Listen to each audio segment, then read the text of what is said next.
പരിശുദ്ധ കന്യകാമറിയത്തിൻ്റെ ജപമാല മാസം. ക്രിസ്തുവാണ് മരിയഭക്തിയുടെ അവസാനം. ദൈവവും മനുഷ്യനുമായ നമ്മുടെ രക്ഷകനായ ക്രിസ്തുവാണ് ഭക്തികൃത്യങ്ങളുടെ അവസാനം. ക്രിസ്തുവാണ് എല്ലാറ്റിൻ്റെയും ആൽഫയും ഒമേഗയും. യേശുക്രിസ്തുവാണ് കൃപാവരത്തിൻ്റെയും വിശുദ്ധിയുടെയും സുകൃതങ്ങളുടെയും വിളനിലം. ക്രിസ്തുവിൽ മാത്രമാണ് നാം ആധ്യാത്മിക അനുഗ്രഹങ്ങൾ പ്രാപിക്കുന്നത്.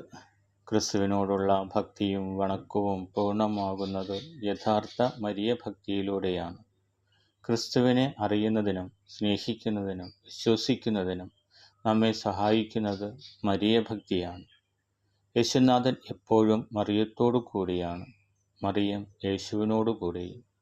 മറിയത്തെ കൂടുതൽ അനുകരിക്കുകയും സ്നേഹിക്കുകയും ബഹുമാനിക്കുകയും ചെയ്തുകൊണ്ട് ദൈവത്തെ കൂടുതൽ സ്നേഹിക്കുകയും മഹത്വപ്പെടുത്തുകയും ചെയ്യാം.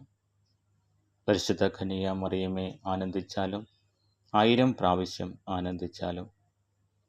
നന്മ നിറഞ്ഞ മറിയമേ സ്വസ്തി, കർത്താവ് അങ്ങയോടുകൂടെ സ്ത്രീകളിൽ അങ്ങ് അനുഗ്രഹിക്കപ്പെട്ടവളാവുന്നു. അങ്ങയുടെ ഉദരത്തിൻ ഫലമായി ഈശോ അനുഗ്രഹിക്കപ്പെട്ടവനാവുന്നു. പരിശുദ്ധ മറിയമേ, തമ്പുരാൻ്റെ അമ്മേ, ഭാവികളായ ഞങ്ങൾക്ക് വേണ്ടി ഇപ്പോഴും ഞങ്ങളുടെ മരണസമയത്തും തമ്പുരാനോട് അപേക്ഷിച്ചു കൊള്ളണമേ. ആമേൻ. പിതാവിനും പുത്രനും പരിശുദ്ധാത്മാവിനും സ്തുതി, ആദിയിലെ പോലെ ഇപ്പോഴും എപ്പോഴും എന്നേക്കും. ആമേൻ.